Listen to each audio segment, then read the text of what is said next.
The Hoosiers, Pacers, and Colts have a lot going on. We're going to touch on all three of them in this episode of Indiana Sports Connection today. Join me. Watford 3 on the way.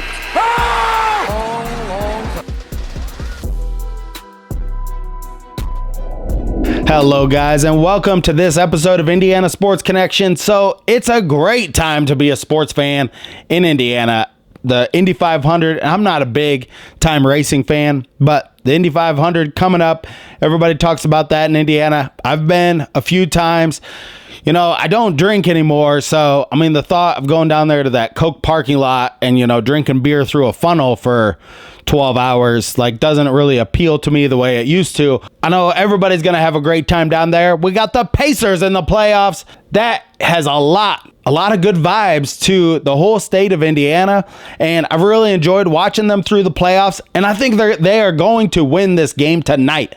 Not I think they're going to win. They are going to win this game tonight because Boston can't win game twos, and I think I'll tell you my theory on why Boston doesn't want to be playing the Pacers. I almost said Patriots there. I don't know why. All that and more on this episode of Indiana Sports Connection. I am your residential anchor, Aaron. Thank you so much for being here. Thank you so much for being part of this Indiana Hoosiers and Colts community on here. If this is your first time here, hit that subscribe button down below. Leave your comments. Tell me what you think of the Pacers, the Colts, the Hoosiers, all the things, whether you're going to the Indianapolis 500 or not.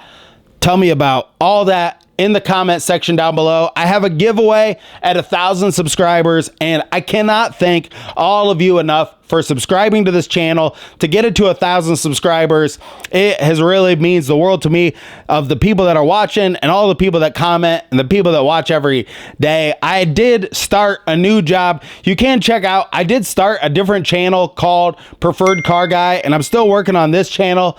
It just so happened it worked out. It's like this time of year, I'm probably going to make one video a week just because there's less going on with the Hoosiers. There's going to be less going on with the Pacers as we head into the summer months. Then I'll ramp it back up once the cold season gets closer to coming into focus. But now that we got that out of the way, let's get into talking about sports. All right. So first off, the Pacers have a huge game tonight, and I believe the Pacers have a chance to win this game, and I will tell you why. Jason Tatum, he's a little bitch to me. There was a move he pulled in the game where I think it was Nembhard, and I get these two guys' names mixed up all the time. And, you know, if I could just keep it straight, but I just have like a mind block. But Nembhard like throws the ball back to Tatum, and he just pulls such a, I just can't explain it. Like he just, all I can explain it by, it's like this guy, he can just be a real like little bitch type of guy. He wanted a call for interference from the guy handed him the ball back, and he was doing absolutely nothing. But this guy, he wants treatment like he's like Mariah Carey or something like that. And let's face it, dude, you have won nothing. You are nobody. Like I've heard Dan Patrick say he doesn't want to be the face of the league, the face of the NBA. He doesn't even want to be the face of his own face. I mean, that's what's wrong with this guy. He should look happier out there. In the Pacers, this is why I think that the Boston does not want to be playing the Pacers right now, because you can see a few times where the Boston was loafing up the floor, Tatum was, and like McConnell just turned on the jets and just flew around a bunch of guys. And that is what Boston, they play a style of basketball where they like to kind of pick and choose their times when they're going to be aggressive or not. And then some of the other times they just loaf back and forth, kind of like, you know, we're too cool for all this. And then the next thing you know, the Pacers are just coming like a bolt of lightning, like, dan, like fast up and down the court. And these guys, they are like a bunch of loafers in that sense. So in that way, I think Boston does not like to play the style of play that the Pacers are bringing to town tonight. So I was very impressed with how Halliburton played. Siakam kind of screwed that up at the end of the game. I just want to talk about this one play. Siakam on that inbounds play, he's coming across. Now, there are so many things that went wrong in that play. The pass shouldn't even really have been thrown to begin with just because of the angle he had. But he had to come to the ball. Like, he was coming straight across this way. Like, you got to angle yourself and eventually come straight to the ball so you can get an angle on the ball. And he just didn't do that. Jaylen Brown is super strong, ran him down, even though he pulled his jersey at the beginning of that play, which they didn't call. But it is what it is. You know what? The free throw disparity, all that crap, it's not the fault of the Pacers or anybody. The Pacers just have to keep taking it to them. Play this fast style of basketball, and Boston, you'll get under their skin. They're very easy to get under their skin, this Boston team. I can just see the cracks in their armor a little bit. And they are a great team. They just aren't like superiorly, like mentally. They're just not a superior mental team.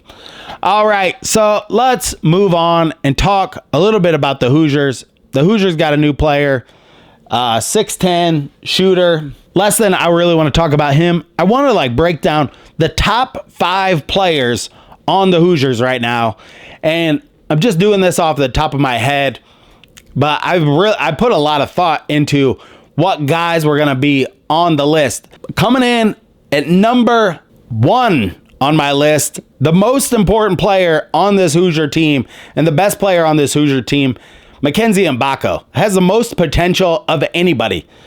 At number 2, Umar Ballo is who I'm putting at number 2. That's the one in my head I really struggled with. Like, if Renew should have been at number 2, I know Ballo is really great, but Renew, it seems like, because he's been on the team a couple years, we just want to see more out of this guy. Renew comes in at number 3. And then 4 and 5 are really tough. Carlisle, I'm putting at number 4. And then Galloway, I am putting at number 5. So those are my top 5 Hoosiers going into this season. I don't think Galloway is going to start on this team. I just think he's a better, more influential player than, in my opinion, Mike Woodson and Chris Ballard are kind of in really prove it type of years. And that leads me right into the next thing I want to talk about is the Colts and Chris Ballard. And so we know, well, before I go into that, I want to just say this real quick. Like, there are 2 fractions of fans right now in the Indiana Hoosiers world. There are fans out there that think that Mike Woodson is totally safe because he did all this work and he brought these players in. There are people out there that think, boy, he's totally safe. That's not what I think at all. I mean, Mike Woodson has to prove this, that he can coach college basketball. And if he can't, then he's going to be fired. And I listened to this guy, this Jacob, on this Indiana Locked On Hoosiers. I don't know who he is. He's like there's a big company that owns them. And I'm going to give you a field trip of the Indiana Sports Connection studio here. This guy was saying, like, without Mike Woodson, like, we wouldn't have got these players. Renew wouldn't have stayed. Blah, blah, blah. Like, he's saying all this stuff, and I was listening to him, and I thought, man, that is so not true. I mean, we could have gotten Dusty May. We could have gotten any other coach and could have had success in the NIL. We could have had success in recruiting in the same way, and we could have retained those players with a new coach the same way. Did everything fall apart when they fired Archie Miller? No, it didn't. I mean, a bunch of those guys stayed.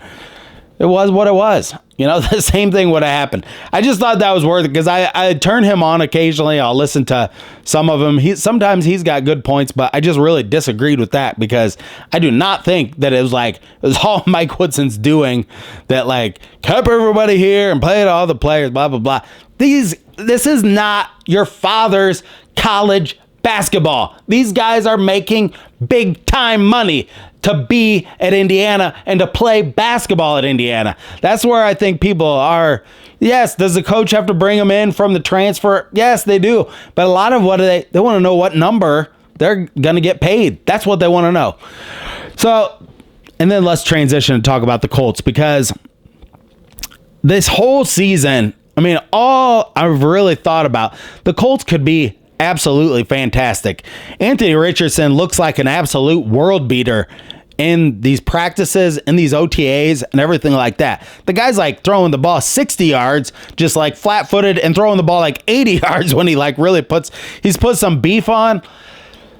But can he stay healthy? Anthony Richardson.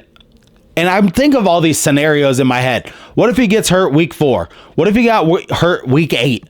What if he got hurt like late in the season, like week 15 or 16? But he had like a really good year. Would that suffice? Like, okay, like we can see this guy's going to be, the future. He's going to be here for a while, at least, 6-7 years or something. He's going to be able to get it done. So Richardson, I just think of all of these scenarios. They have some great depth at defensive line, and I do like the pick that Ballard got. I think they're going to be able to put more pressure on the quarterback, and I think they've been good at that consistently, and I think they'll find a corner through free agency or something here in the summertime, and they'll be okay there. To me, it all boils down to the quarterback. Like, if he can't stay healthy, or if just the style of play gets him hurt sometime, it just has me terrified, folks. That's all there is to it. It's just like, I don't want to see this over and over and over. And it's like, the reason why, I think we're living like a horror movie ever since it's like, we had Manning played all those years, never missed a game from 98 till 2011. Then he goes down, boom, neck injury, goes down a year. We get super lucky, as lucky as anybody ever could have got to get Andrew Luck in that year when Manning was out. That was the luckiest thing that ever happened. But then the injury bug came back and sowed its oats on Andrew Luck. Now we have another guy who is going to have injury problems maybe. And so that's why I think it's got everybody on high alert of like, yeah, we don't want to see this just keep happening over and over and over again. And we are the kind of fan base that it's like, almost not like we let this stuff happen to us, but it just seems like it started to happen and we just don't want it to continue. You got to have that quarterback out there that stays healthy game in and game out. Really, that is the most important thing. So those are my thoughts on all those three things. Be watching the Pacers tonight. Big week, the race coming to Indianapolis and all that stuff.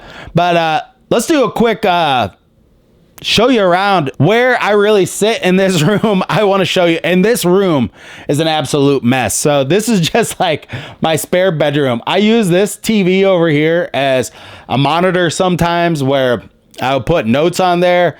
There is my light here that I shine on my face. And if you turn this around, all my crap in my bag is on there. So, but what I really want to show you guys is my lawn. I am extremely proud of my lawn. And this is the best it's looked since I moved into this house about 4 or 5 years ago, because I did a complete lawn renovation and I watch a ton of lawn videos on YouTube. Watch Ryan Knorr if you'd ever watch him. But I just put some fertilizer down today. I stopped using weed and feed this year, but the granular stuff I stopped using. But this is it, folks. Finally, the lawn is starting to come.